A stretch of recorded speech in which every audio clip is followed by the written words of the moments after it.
So in this new creation, there'll be peace and harmony with each other and with God. And that's how the eternal future begins, the future that no one has written about, because John is the end of recorded history. Yes, it's prophecy. It's recorded history as well, because God said it and it's going to happen. But that's the end of history. No one's recorded any more than that. Genesis is how history begins. There's a river and a tree. Revelation is how history ends, and there's a river and a tree. Isn't that interesting? Which means that all of history, all of what we consider to be history, takes place between the trees. But what that means is that history, all of it, ultimately then is just a blip on the timeline of who God is in eternity. Because God placed that tree at the beginning, meaning he was there before the tree. That's another one of the questions that kids always ask, right? Is who made God? If God made everything that is, who made God? Well, he always was, right? And so then he places the tree. He's always been. He's gone on forever into the past, way past that tree. And God has placed the tree at the end, and his reality will always exist way beyond that tree. And for some reason, he says, you will too, if you trust in me. And so this space in between the trees is where we spend our entire lives. And these two trees create this short segment in the timeline of history. And for a brief period of time, we live between those trees. The scripture says, you're but a vapor. And because of that, life between the trees is a search for identity for all of us. See, anyone who lives life between the trees is searching for meaning, for purpose in life, because we were made for purpose, and we lost it in our rebellion. We were made to partner with God, and we lost him in our rebellion. And we were created to be that partner, but not as the ultimate thing. We were created to live in the garden so that we could be much more than just partners with each other, so that we could be partners with God. And we could do so much more. And that's the lie of the garden. Oh, you can be more. Did God really say that you would die? He wouldn't kill you. Look at you. You're his prized creation. In fact, death isn't even a thing. That's never existed before. He won't. Surely you won't die. See, what's really going to happen is that you're going to realize that you're actually like God. Which is true, but that he's trying to keep that knowledge from you, which is false. And so that curse is brought about on humanity, and ultimately humans die. That's our experience over and over and over again. And we become a mere blip on the eternal timeline, like grass that's burned up in the heat of the day. And from the human perspective, we say, well, if life is just a blip, if it's just here and temporary and just a momentary thing, then what's the point? And that can either lead us to this idea that there is no point and we just eat, drink, and be merry because tomorrow we die, or we can go the opposite direction and say, I will try to make meaning and I will try to make purpose in my own life. That's the part of the lie that takes hold in Genesis chapter 11, verse 4. We're told that a bunch of humanity got together. They tried to solve this problem of purpose, and they said, come, let us build ourselves a city and a tower with its top in the heavens, and let us make a name for ourselves. So here's the first time that humanity tries to carve out their own identity. Let's make a name for ourselves by making something. We're all going to die. Let's leave something behind that will say, I was here after I'm gone. Let's leave a legacy. Let's make our own thing. Everything around us is created by God. Let's make our thing. Then people will know that we're somebody. I think cities today are still all about that. Today. To this very moment, cities live in entirely the exact same way as that first city did. People over the past century, let me just show you what happened in North America over the past century. People moved out of rural America and into the cities. Why did they do that? Because they were dissatisfied with their life, because they saw that the bright lights and glitz and glamour of the city, and they said that looks like fun, because there was an opportunity for growth and development, that they could make a name for themselves. They could use their talents and their skill set, and they could say, I'm somebody, look at what I did. They moved because they were unsatisfied with the life that they had been given. They moved because it had become hard and toilsome to them. That's part of the curse, by the way. They moved because they aren't really sure that they know who they are, and they wanted to find out who they are.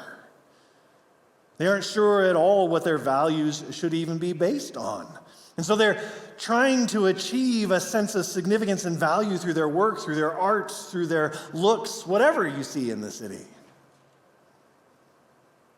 And the man-made city calls out, you can be whatever you want to be here. This place is all about doing your own thing. There's so many of us here, nobody will even notice what you're doing.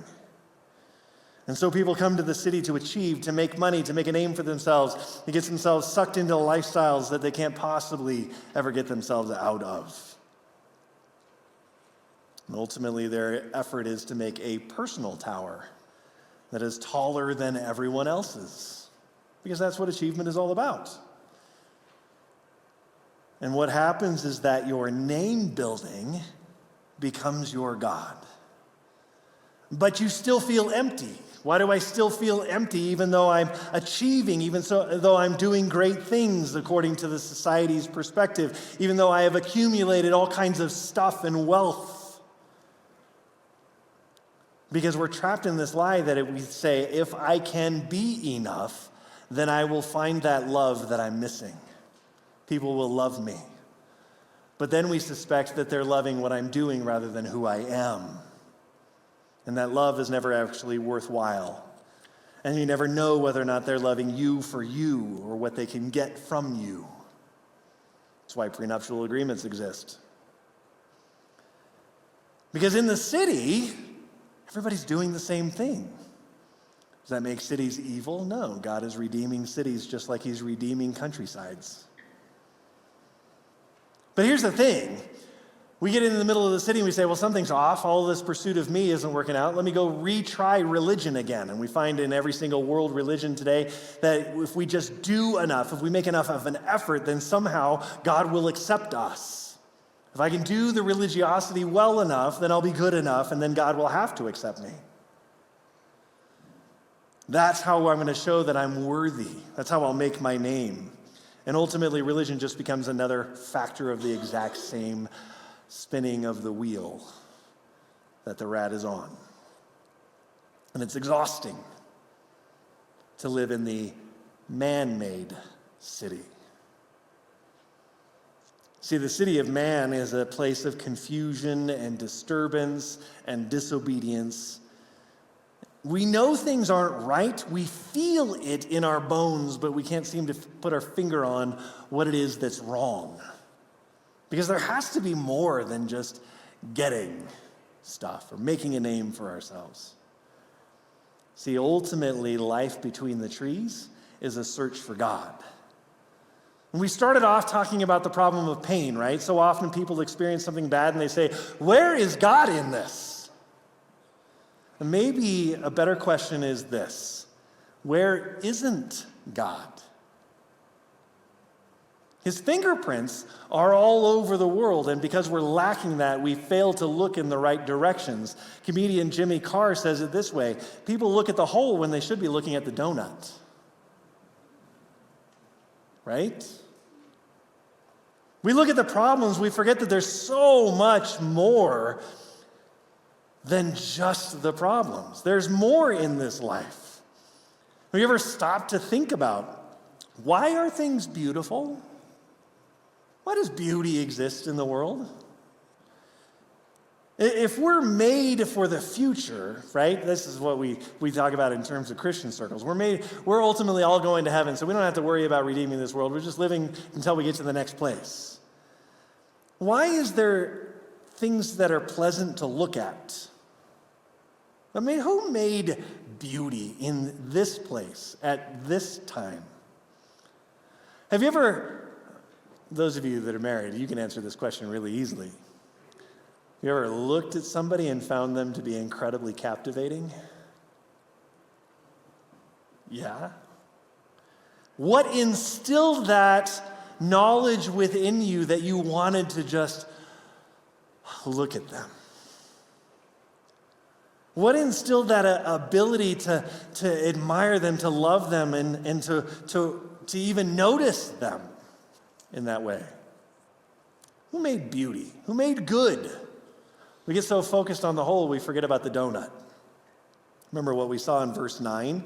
Out of the ground God made to spring up every tree that is pleasant to the sight. See, God made things that were pleasant and good. Things like music and laughter. We're always talking about pain and suffering. Why is there joy? And why is there so much joy? Who thought all that up? There's beauty and wonder and awe. Where does it come from? I mean, if all there is the natural order, and the natural order is survival of the fittest, then it should all be a bloodbath every day. We should fear leaving our doorstep because we should be afraid that somebody's going to whack us every day. But that's not how life is. Instead, the vast majority of people are trying to treat each other civilly, except on the highways, and where we all tell each other we're number one. It comes from God who lives beyond the trees, right? And we live in a world between the trees, which is quite literally drenched in God, but we fail to recognize it. Everything good, Scripture tells us, comes from God above. Everything good. And we see good all around us. We're so focused on the whole, we forgot. We see good all around us all the time. And we forget that everything good comes from above and that we are in this God-drenched, soaked world. Because we've separated ourselves from Him, and we have to ignore Him now for some reason. And so as a result, we're sitting here chasing our tail, trying to make sense of it all. But here's the thing, all the striving, all the attention that you're seeking, the making of a name for yourself, all it does is turn your focus to that hole. That's ultimately all it can do, is to tell you what's wrong with things. We should be looking at the donut. Why? Because all the problems that keep you from getting what you're striving for, those things are the main central issue of your life, right? All that pain and suffering becomes a huge roadblock because you're not finding the satisfaction that you think you deserve, but you're looking in the wrong direction for it. And what we need to understand is that God isn't hiding from us. God doesn't make it hard for us to find Him. For some reason, we've gotten this idea that it's hard to find God. He's not making it hard. You just refuse to open your eyes. That's why He drenches creation with Himself. That's what Paul says in Romans 1. He says that everything that can be known about God can be seen clearly in His creation. The creation tells us all about Him. And He wants to have a relationship with us. In Isaiah, it says this, "Draw near to me and hear this. From the beginning, I have not spoken in secret. From the time it came to be, I have been there. I have not spoken in secret." Jeremiah, God said, "You will seek me and find me when you seek me with your whole heart. I will be found by you, declares the Lord." Why don't we find Him? Because we don't want to, is what that says. There's a part of us that's like, what if I do find Him? Then what? Does that mean I have to give up myself? Yeah. That's in fact what it does mean. That's what Jesus means when He says, if you're going to follow me, you're going to have to take up your cross. You're going to have to humble yourself. So how do you start seeing God? Well, to start by seeing how much you're loved first. You're going to have to start by seeing how much God gave up for you before you ever changed yourself, before you ever were able to make anything for yourself. See, because you can't reform yourself. Scripture tells us the heart is wicked, desperately wicked. Who can even know it? What that means is that you and I, we don't even know our own heart, and we think we know ourselves better than we know anybody. And God says, I know you so much better than you know yourself, infinitely better than you know yourself. It's like the CU game yesterday. It's like 53-0. Sorry. Thanks for that illustration. But here's the promise in Revelation 22. They will see his face, and his name will be on their foreheads. When you seek God, you find him. And when you find him, he says, you're mine. I bought you. The poets always talk about being enraptured by their muse. They look deeply into the eyes of someone. They lose themselves, all that mushy stuff. That's the reason why I hate poetry. But in this case, that's exactly what it's like. When you look into the Father's eyes, when you find him and you see him for who he really is, you lose yourself. And for good reason, because he's far greater than you can possibly fathom. And ultimately, you come to yourself when you find God eventually. You come to your true self, and you realize how in need you are and how little you can do to save yourself. And as you're enraptured to him over the years, ultimately, well, if you yield to him, ultimately he saves you. And maybe a few thousand years down the road, I don't know how long it'll take, maybe you'll get used to seeing his face. I doubt it. But it will occupy your every thought. So when you see him and you lose yourself in him, he claims you as his own. This is what it is to yield to God. It's not some, hey, partner with me, God, as I fix my life. It's yielding completely to him. And that's the significance of his name on your forehead. It's like you're his prized possession. He says, this one is mine. I'm not putting her name on her forehead. I'm not putting his name on his forehead. I'm putting my name on his forehead or her forehead. And with that then comes incredible security. Now I know whose I am. There's no striving because I didn't earn any of it. I couldn't have earned any of it because I couldn't die for myself.